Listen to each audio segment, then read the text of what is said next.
All right, welcome back to the Explainer. Okay, let's dive into this because today we're unpacking a framework that literally reshapes how we understand the very fabric of reality.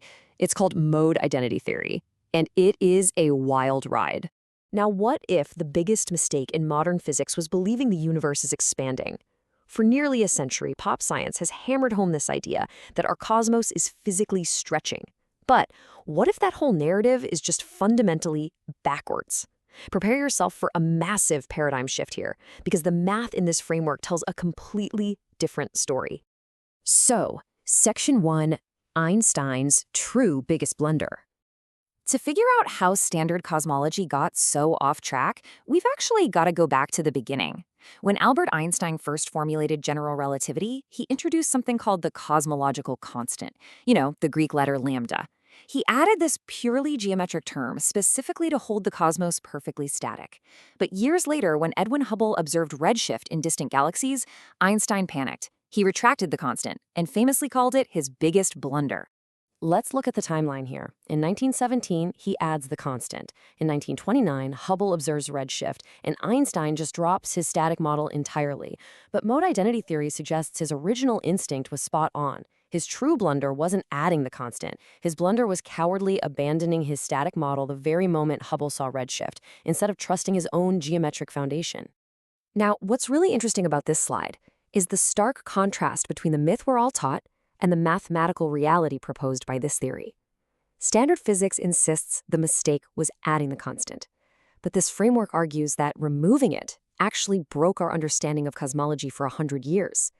It was geometry all along, right from the start. Moving on to Section 2, the shape of space. To really grasp this, we have to completely tear down that stretching balloon analogy you've probably been taught. Under this framework, our cosmos is modeled as a three-sphere, mathematically denoted as S3. Think of it like a perfectly crafted musical instrument. It isn't stretching, it's a fixed resonant venue. It has a specific, unchangeable curvature radius of exactly 5.3 gigaparsecs. The venue is completely 100% static. And embedded right within this three-sphere is a Möbius boundary.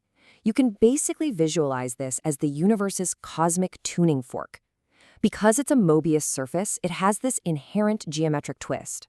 That twist naturally selects specific resonant frequencies, which gives us the exact value of the cosmological constant purely from topology. It doesn't need mysterious external forces. The shape itself dictates the baseline energy. It's essentially the bass note that the entire universe hums on. So this framework actually demands that we unteach ourselves the old narrative right here, right now. The absolute core rule you need to commit to memory is this: space is a static, finite three-sphere. It does not expand. It never did. Which brings us to Section 3, redshift as a standing wave. Okay, this is the biggest conceptual hurdle, right? Because if the physical distance between galaxies isn't increasing, then what on earth are we seeing when we look through a telescope and observe redshift?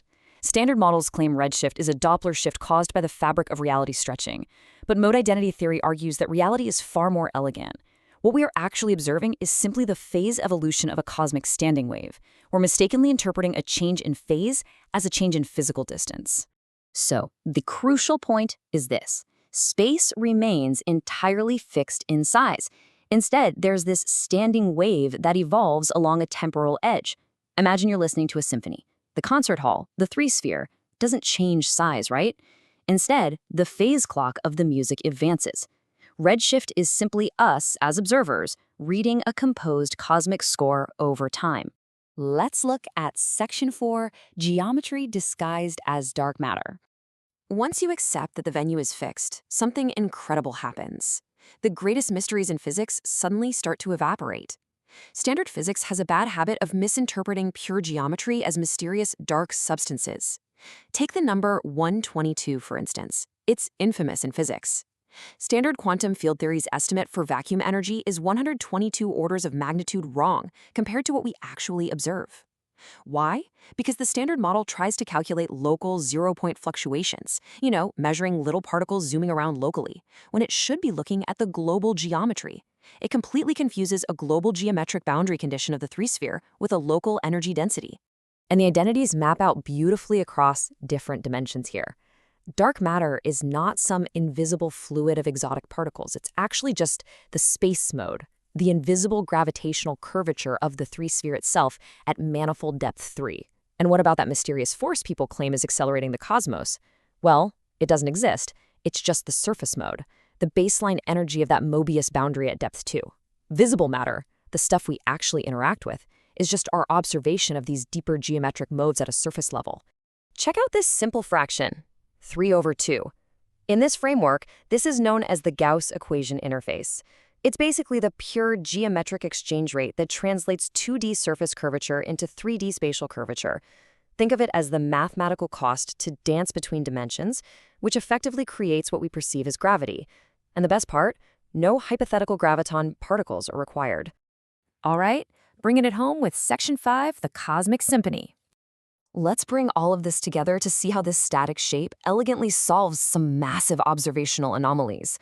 When scientists map the cosmic microwave background, they see some really weird features: a lack of large-scale power, suppressed quadruples, and these bizarre alignments they jokingly call the axis of evil.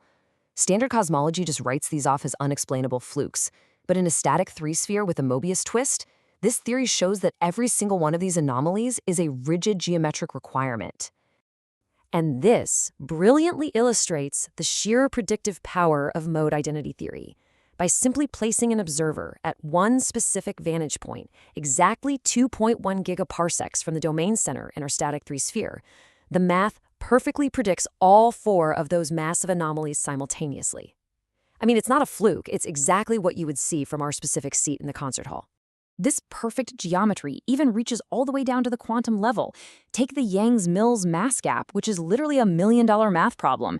It's elegantly addressed by the sheer shape of our space in this framework. The positive curvature of the three-sphere provides a universal energy floor. The topology creates exactly 3 isolated vacua, which flawlessly forces the existence of exactly 3 generations of subatomic particles. It's just beautifully interconnected. This quote really captures the ultimate takeaway of this explainer. Under this theory, our cosmos is a mathematically complete, perfectly resonant instrument. It absolutely does not require mysterious ghosts, dark fluids, or stretching fabrics.